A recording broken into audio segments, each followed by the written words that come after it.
Hi, and welcome to Reality Check. I'm your host, Lou Meyer, and this week we're fortunate to have David Crow on the show. David, thanks for coming on. My pleasure. Thank you for asking. This is wonderful. David is the founder of Floracopeia in Nevada City, and an author and a touring evangelist for healthy herbs. I made that last part up myself. Well, it's David, not far from the truth, actually. No, I love this. So, Floracopeia, can you talk a little bit for the folks about what is Floracopeia and how did you get the idea to start this? You've been around about 5 years, is that right? Floracopeia is an essential oil company. We have been in business for about 5 years. We're based now in Nevada City, where we've been for almost 3 years. And we came here from Los Angeles. And in Los Angeles, I had my clinical practice as an acupuncturist and an herbalist, practicing Chinese and Ayurvedic medicine for almost 30 years. Wow. And so the essential oils were part of my clinical practice during those years. And what happened was, as I developed a greater interest in the oils and started finding more and more sources of wonderful and exotic things, people started to get more and more intrigued. And I was out teaching on the lecture circuit, and the oils from around the world were always attracting people. So the company kind of took over my life, actually. It wasn't really my intention to have a small company. I'm actually a clinician and a writer and a teacher, but the products just came in, and as I started learning about how the products were so helpful for so many people around the world on so many levels, then Floracopeia really started to grow from that. So we're here in Nevada City, and we're a small company. There's 4 of us full-time, and maybe half a dozen people part-time, but it's grown tremendously in the last few years being here. It's a wonderful business to be in. It is. It's like Christmas when we get these big boxes of these wonderful aromatics, all kinds of essential oils, and jasmine extract from South India, and the agar wood from Sikkim, and all of these wonderful things that are just very special, and with a lot of medicinal powers to them also. Can you talk a little bit about that? Like, what would folks come to your business for? What kind of conditions? Well, at this point, we are an essential oil company, and we are not operating as a medical consulting company. We're actually a retail company for these products. So this is aromatherapy supplies. This is buying the essential oil of eucalyptus to put in a diffuser for atmospheric purification and prevention of airborne pathogens for colds and flus. So it's aromatherapy, but aromatherapy has tremendous therapeutic value for a wide range of health conditions. And one of the things that the essential oils are very, very well known for and have a substantial amount of documented evidence, medical research now, is antimicrobial powers. And so as we approach the end of the antibiotic era and more superbugs like MRSA, methicillin-resistant Staphylococcus aureus come out, these oils are getting a lot more attention, not just from the public who are looking for some kind of home treatment in more serious cases even, where the doctors can't help people, but also for prevention. And these oils actually are emerging as really powerful natural medicines. So our company actually is a retail company, but we're in an interesting position because what we have represents a very important aspect of a home pharmacy that every home should have. And so we're in this sort of gray area because we have products that are available to everybody, but at the same time they require a lot of education about how to be used safely. And that's my job. I go around and I teach workshops all over the country about what to do with these oils so that you don't burn yourself by putting them directly on the skin, or you don't burn yourself by taking them internally, because there's a lot of misinformation out there about what to do with them. Oh, I'm sure. Now, because of my background in herbal medicine in general, becoming sort of the essential oil person I felt like I was being put in too small a box. So what we're doing with Floracopeia is we're really opening it up into a whole new company in the next year. And this year, actually, we're moving into a new website, a new system. We are now connected all over the world with organic cultivation projects, agroforestry, many things happening as far as the production of medicinal plants. And so what we're doing this year is kind of rebranding and expanding the company. We're keeping the essential oil part of it as it is, but we're taking it really now into botanical medicine in general. We're really trying to bring in things like medicinal plants in tincture form and salve form and cough syrup form and things like that that come from these kind of projects that we're starting. And then we're moving it into herbal CSA kind of concept and really trying to bring all of these plant medicines back to the local sustainable level. Can you talk a little bit about the herbal CSA process? To me, a CSA is where you go to a local, in my case, an organic local farmer. You give him some money before he even starts to plant, and that helps the farmer to get started growing things. And then when the harvest happens, you go once a week or once a month and you pick up your box of food. How does this relate in the herbal realm? Well, this idea actually appeared about a year ago in my consciousness through a friend of mine named William Siff, who is an acupuncturist in Massachusetts in Northampton. He has a farm and an apothecary where he practices Chinese medicine, and this place is called Gold Thread Apothecary, and he's been growing his own medicinal plants for several years. Now, in this region where he's based, there is the highest concentration of CSAs, community-supported agriculture, of small organic farms of anywhere in the country. So he saw that this was just a natural evolution, basically, to bring in medicinal plants into the packages that the subscribers are getting. And by doing that it gives a higher quality nutritional status to whatever people are getting, because they can start to cook with culinary herbs and they can start to learn a bit about the medicinal plant functions and so on. And so he took that idea to the next level, and he created an herbal CSA, which is the first of its kind, as far as I know, in the country. And the idea here is that the subscriber, instead of getting a box of groceries every week from the farmer, every season they get a box that is a seasonal pharmacy of medicinal plants in the form of teas and tinctures and syrups and so forth.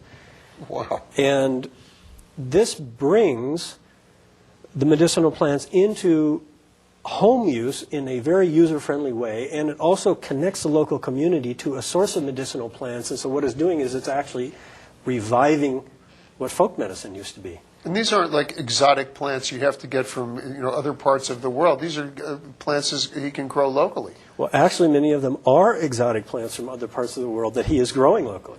Oh, man. And so he is involved in not only growing things like the ashwagandha, which is a very important tonic root from India. He's growing the tulsi holy basil from India. He's also growing medicinal plants from China, and he's also taking care of a lot of endangered species that are under threat in different regions as well. So this particular model is very dynamic, and to me, when I heard about it, I started getting really inspired. I started thinking, the whole country needs to know about this guy. And I have this company here, and we have a good marketing exposure now. We have a really dynamic website, and a lot of people follow what we do. And I just thought, I want to get involved with this. I want to make this guy famous all over the country, and I want to take this model. I want all the farmers around the country to know about this model. So we have started another program called the Farm to Pharmacy program, and he's been teaching this already for 1 year. I'm going to be co-teaching with him this spring, summer, and fall. And this is a training program so that we can actually bring interns into the farm to learn how to grow these medicinal plants over a period of a year, through all the seasons, and learn how to use them and prepare them as medicines, and then use them as simple home remedies for families and communities. So it's a 1-year-long process. And the result is that people become trained as a community herbalist. And as a community herbalist, they can then go back to their communities and they can plant their own medicinal gardens. They'll have the knowledge of how to grow the herbs. They can integrate the herbs into community gardens that are already happening, or school gardens that are happening. And they can also train the local farmers in how to grow those herbs to bring them into the CSA package. And so what we're looking at is the potential of reviving folk medicine on a large scale through local organic agriculture. This is excellent. So when you're talking about bringing in, say, tulsi or these root plants, Do you need to, is there a special set of conditions? Do you have to have greenhouses, or will these plants acclimate to an area like ours? Well, actually, we're starting a local version of this. And the plants that we will have here at a place that we're calling Sudarshan, which is being sponsored by Jonathan Waldman, who is an expert in greenhouse technology, the plants that we will have here will be different plants than are being grown in Massachusetts. In some cases, they may be the same species because they'll grow well in both places, but because the climate is different, they'll have different medicinal properties. I see. So sometimes it is better to have the plants in the greenhouse. You can start them earlier in the year in cold climates and so forth. But in other cases, you don't want them in the greenhouse because you want the plants to actually have some environmental stress. Because actually medicinal compounds that are produced by plants are part of their immune system. And so it's been found, a lot of research has confirmed that culinary herbs, for example, if they're grown in greenhouses, they don't taste as good as culinary herbs that are grown outside where they have to get really, they're exposed to the environment. They get really hot from the sun, they get cold at night.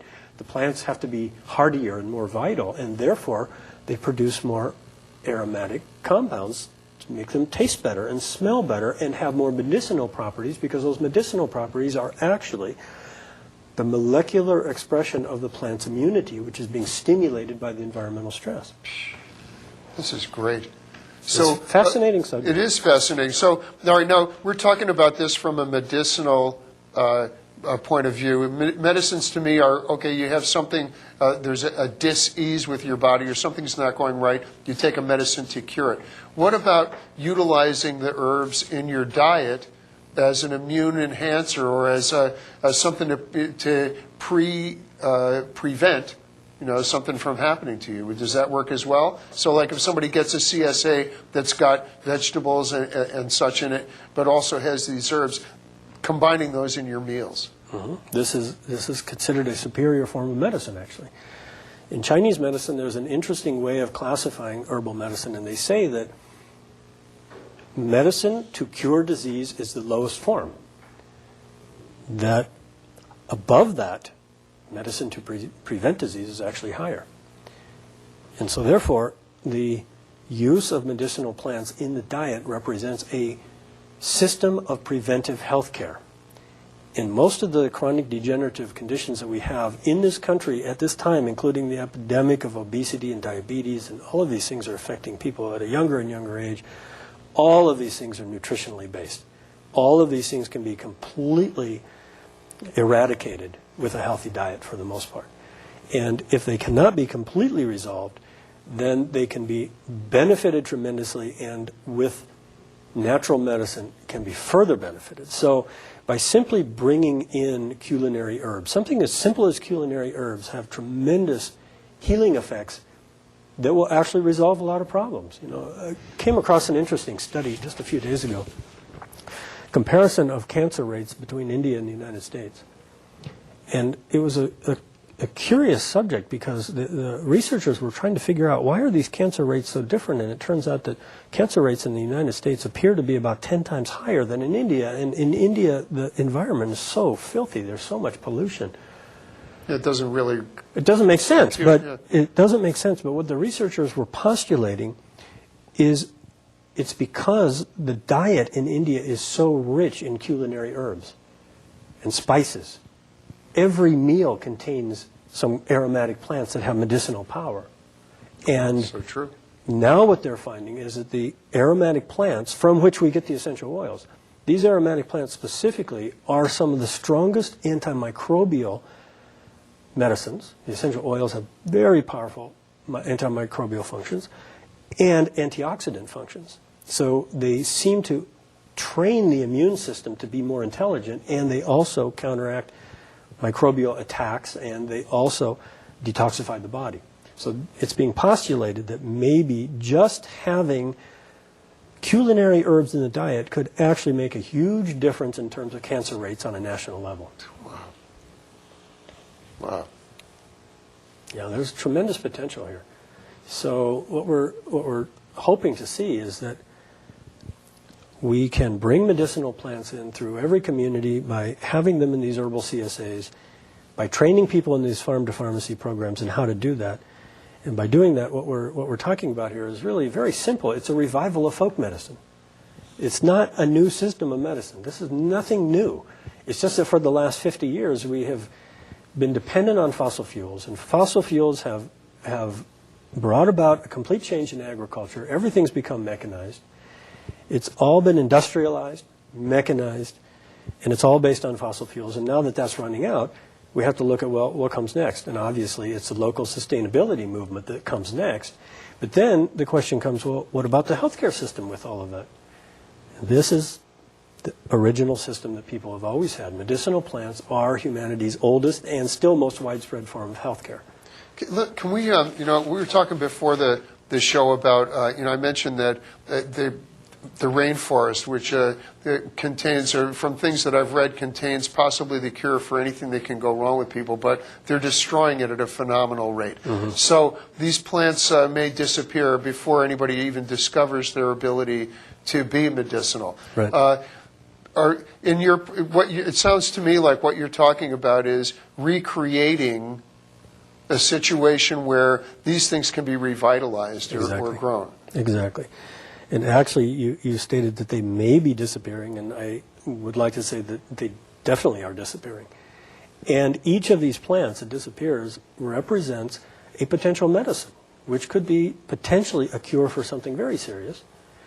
And that also means that we're losing a potential source of economy. And it means we're also losing a potential source of nutrition or fiber or many other industrial uses of plants. And then if we look at the whole web of life of how all these things are connected, if that species disappears and there's another species that's dependent on it, that species will disappear also. And if that species disappears, then maybe that species pollinates something else, and on down the line. And so this is how the web of life is unraveling, because things don't just disappear by themselves. They disappear, and then all the other things around them. Yeah, you start to see the interrelationship. Exactly, it's all things. interconnected. Now, the point that you were asking about revitalizing is very important, because what I have found, and the main message that I'm talking about now as I go around, is that medicinal plants are more than just important ways of taking care of ourselves, either preventively or for curing. In 30 years of clinical practice, I became really familiar with how powerful and how beneficial medicinal plants are. There's no doubt that they give us nutrition, they detoxify the body, they help with the root causes of illness on so many levels. And in some cases, medicinal plants is the number one treatment. And if it's not the number one treatment, it's an adjunct treatment. So without a doubt, medicinal plants are the foundation of a healthy healthcare system. But medicinal plants are also the world's most lucrative cash crops. And therefore, they represent the opportunity for lifting individuals and families and entire communities, even whole regions or countries, out of poverty. Because if you are just growing corn and potatoes, you can't compete on the world market with industrial agriculture. But if you have a specialty crop, if you're producing rose oil, or you can have a sandalwood agroforest that's planted, if you can distill many of these aromatic plants, or if you can cultivate valuable medicinal plants, and more of these things are happening, you have a really lucrative cash crop that's much more effective in alleviating poverty than other forms of agriculture. Then, if you have these cash crops happening in your region, you also have a way to preserve the ecosystem. And that was the question that you're asking. Mm-hmm. Because many of these plants must grow in a rainforest. You can't just farm them. And so in order to have the plants, you have to have the rainforest, but the plants are so economically valuable that it actually makes preserving the rainforest lucrative. And so all of these things are interconnected solutions to one main problem. And then, if you're actually preserving the ecosystem through the economic value of the crops, and you have a healthcare system that's coming from it, then you come to what we could call the fourth global benefit of the medicinal plants, and that is you have preserved the foundation in the ecosystem for the traditional, spiritual, ethnobotanical culture, which has been living with these plants, and their life is based on these plants, for millennia.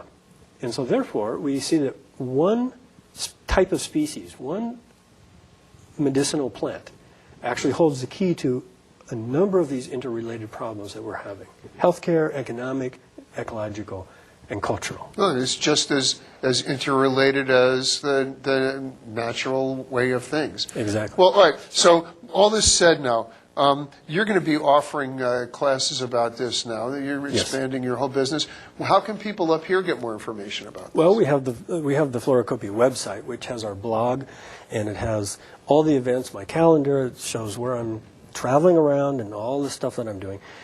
And we are also starting a local version of the Herbal CSA, and we are also starting a distillery locally here in Nevada County, and we are also starting a local version of the Farm to Pharmacy project. So this is all going to be going on in our community. It already is going on in the community, but we just need to start introducing people to it. It is happening because of a gentleman by the name of Jonathan Baldwin, and he has property here in the Nevada County area, about 20 minutes out of town.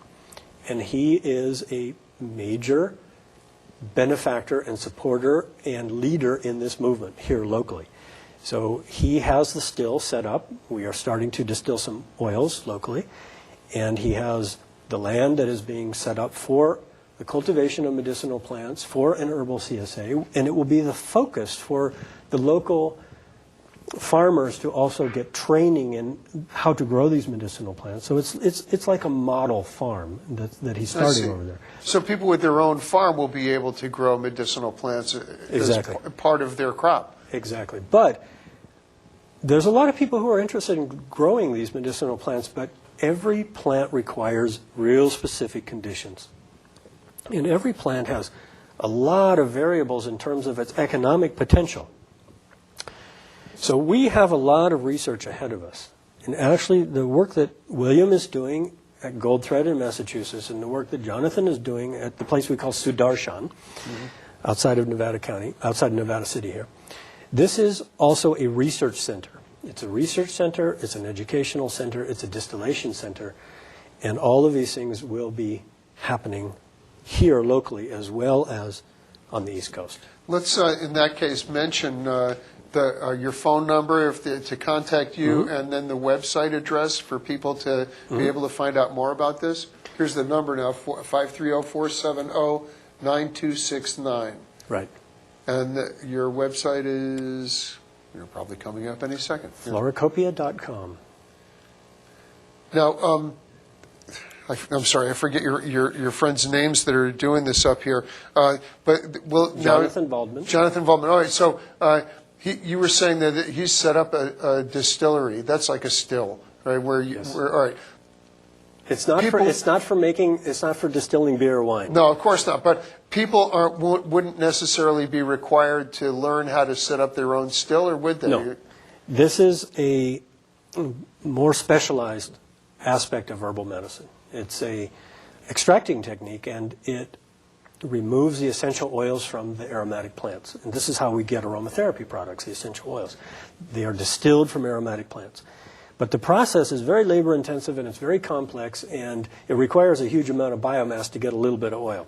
This is a specialized thing. However, what we end up with when we distill our own crops is pharmaceutical potency herbal medicines. And so we are bringing the essential oils into this grassroots healthcare concept, into this revival of folk medicine concept, because the essential oils are very powerful antimicrobial agents. And so we should know how to extract them from our local cultivation projects, and we should know how to use them safely. Well, it's a strong medicine is what you're saying. It's very strong medicine. But the essential oils are not only what we get from the distillation process. We also get hydrosols, which are the aromatic waters.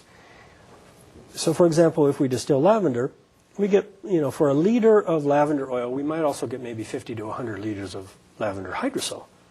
Okay, that's a lot of aromatic water of lavender, and that lavender is quite safe. That lavender water is quite safe.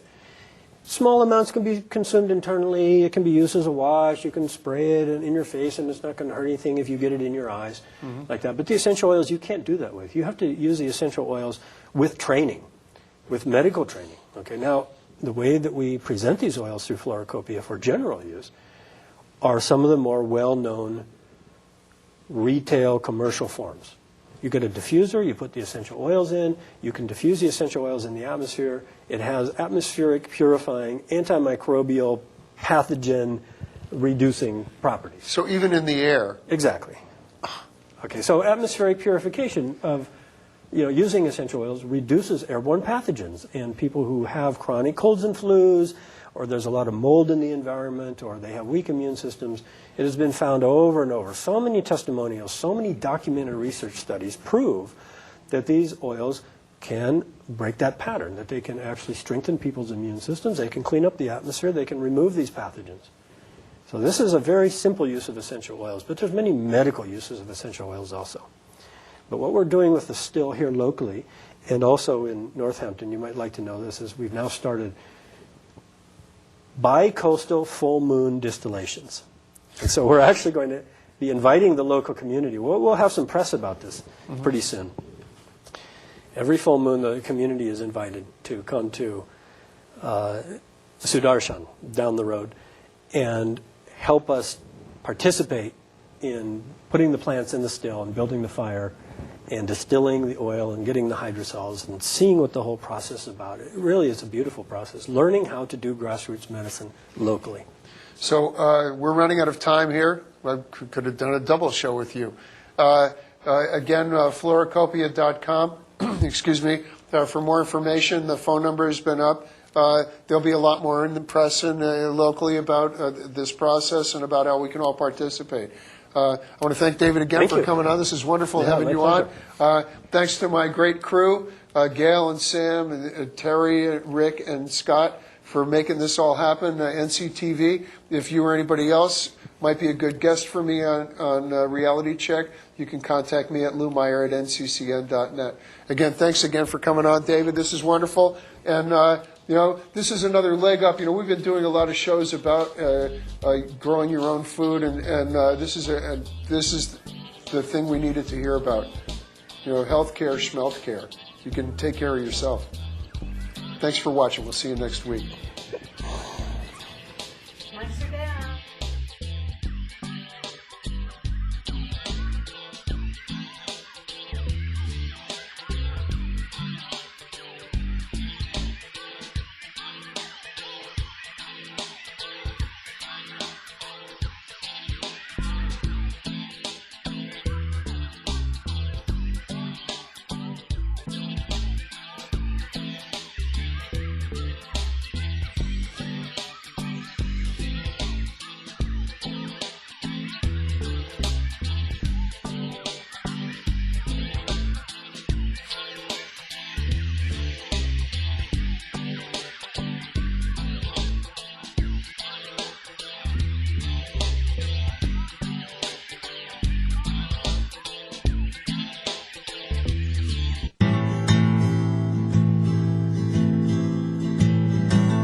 From Pacifica, this is Democracy Now! Yes, we must start with Geronimo, the man and the leader